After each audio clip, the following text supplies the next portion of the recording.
1. Tujuan utama disahkannya Undang-Undang Nomor 5 Tahun 2014 tentang ASN adalah untuk A. Meningkatkan jumlah pegawai negeri sipil, B. Mengatur hubungan kerja antara pemerintah dan pegawai, C. Mewujudkan ASN yang profesional, bebas dari intervensi politik, bersih dari KKN, dan mampu memberikan pelayanan publik yang berkualitas, D. Meningkatkan kesejahteraan pegawai negeri sipil, E. Membatasi jumlah pegawai pemerintah dengan perjanjian kerja.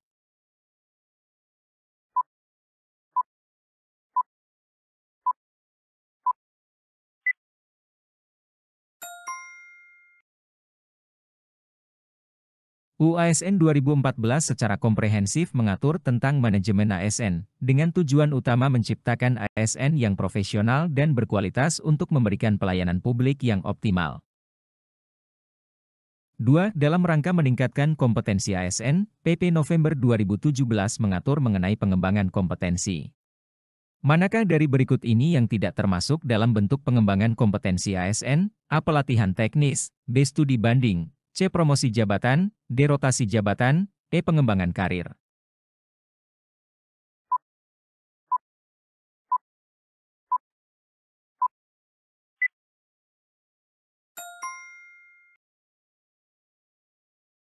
Promosi jabatan lebih merupakan konsekuensi dari pengembangan kompetensi yang berhasil, bukan bentuk pengembangan kompetensi itu sendiri. 3. Salah satu perubahan signifikan yang dibawa oleh PP 17/2020 adalah terkait dengan pengembangan kompetensi ASN. Perubahan tersebut lebih menekankan pada A. Pengembangan kompetensi teknis semata, B. Pengembangan kompetensi yang relevan dengan kebutuhan organisasi, C. Pengembangan kompetensi yang bersifat umum, D. Pengembangan kompetensi yang hanya ditujukan untuk jabatan pimpinan tinggi, E. Pengembangan kompetensi yang tidak terukur.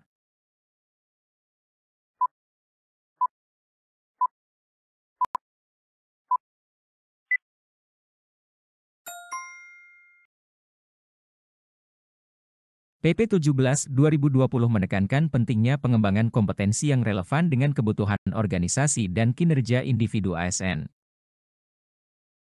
4. Salah satu perbedaan mendasar antara PPPK dan PNS adalah dalam hal status kepegawaian.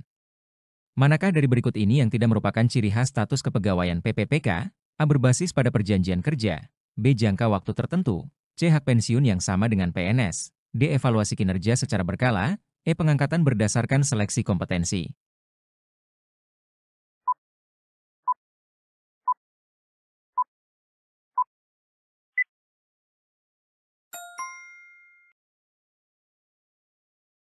PPPK tidak memiliki hak pensiun yang sama dengan PNS, mereka memiliki skema pensiun atau jaminan hari tua yang berbeda. 5. Permenpan B Nomor 1 Tahun 2023 memberikan definisi yang lebih jelas mengenai jabatan fungsional. Manakah dari berikut ini yang tidak termasuk dalam ciri khas jabatan fungsional sesuai dengan peraturan tersebut? A. Kenaikan pangkat berdasarkan angka kredit, B. Persyaratan khusus dalam hal pendidikan dan pengalaman kerja, C. Penilaian kinerja didasarkan pada capaian kinerja individu, D. Kenaikan gaji berkala yang sama dengan ASN lainnya, E. Pengembangan kompetensi secara berkelanjutan.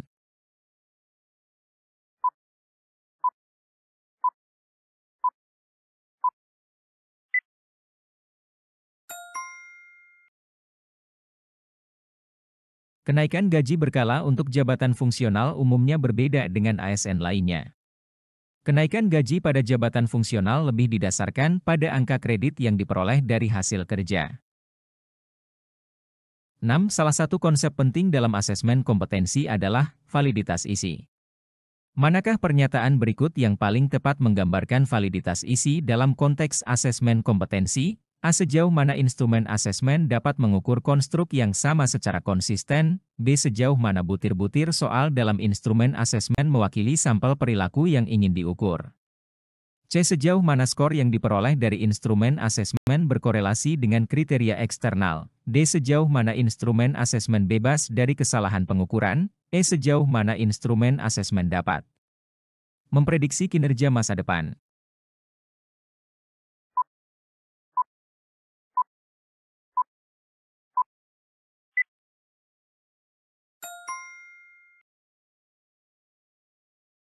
Validitas isi mengacu pada sejauh mana butir-butir soal dalam instrumen asesmen benar-benar mewakili sampel perilaku atau kompetensi yang ingin diukur.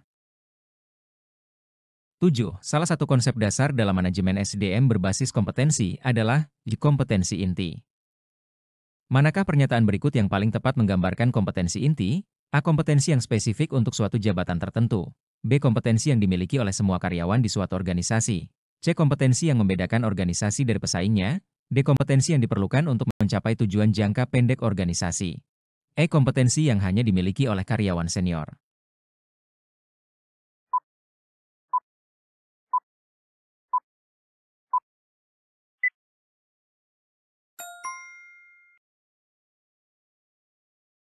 Kompetensi inti adalah kemampuan unik yang dimiliki oleh suatu organisasi yang membedakannya dari pesaing dan memberikan keunggulan kompetitif. 8. Apa perbedaan mendasar antara manajemen SDM berbasis kompetensi dan manajemen SDM berbasis talenta? A. Manajemen SDM berbasis kompetensi lebih fokus pada potensi individu, sedangkan berbasis talenta lebih pada kebutuhan organisasi. B. Manajemen SDM berbasis kompetensi lebih pada pengembangan karyawan, sedangkan berbasis talenta lebih pada identifikasi karyawan berpotensi tinggi. C. Manajemen SDM berbasis kompetensi lebih bersifat jangka pendek, sedangkan berbasis talenta lebih jangka panjang. D. Manajemen SDM berbasis kompetensi hanya berlaku untuk level karyawan, sedangkan berbasis talenta untuk semua level. E. Tidak ada perbedaan signifikan antara keduanya.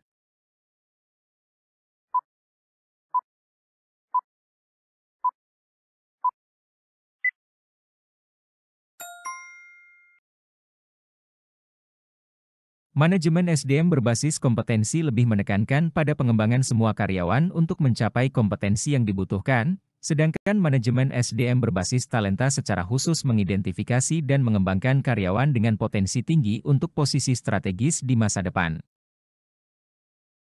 9. Apa perbedaan utama antara asesmen kompetensi dan asesmen potensi? A. Asesmen kompetensi mengukur kemampuan saat ini, sedangkan asesmen potensi mengukur kemampuan di masa depan. B. Asesmen kompetensi hanya dilakukan untuk karyawan baru, sedangkan asesmen potensi untuk semua karyawan. C. Asesmen kompetensi lebih fokus pada keterampilan teknis, sedangkan asesmen potensi pada keterampilan manajerial. D. Asesmen kompetensi menggunakan metode tes tertulis, sedangkan asesmen potensi menggunakan simulasi. E. Tidak ada perbedaan signifikan antara keduanya.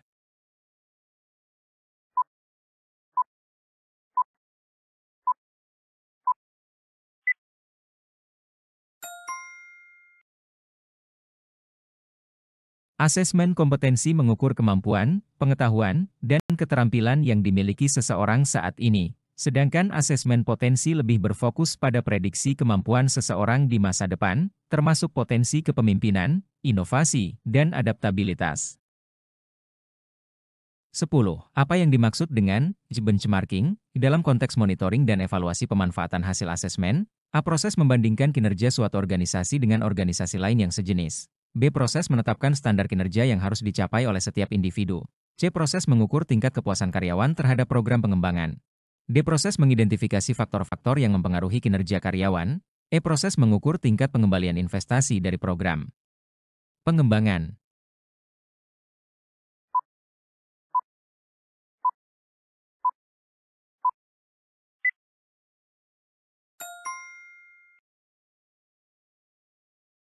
Benchmarking adalah proses membandingkan kinerja suatu organisasi atau program dengan organisasi atau program lain yang dianggap sebagai yang terbaik di bidangnya. Hal ini berguna untuk mengidentifikasi praktik terbaik dan area yang perlu ditingkatkan.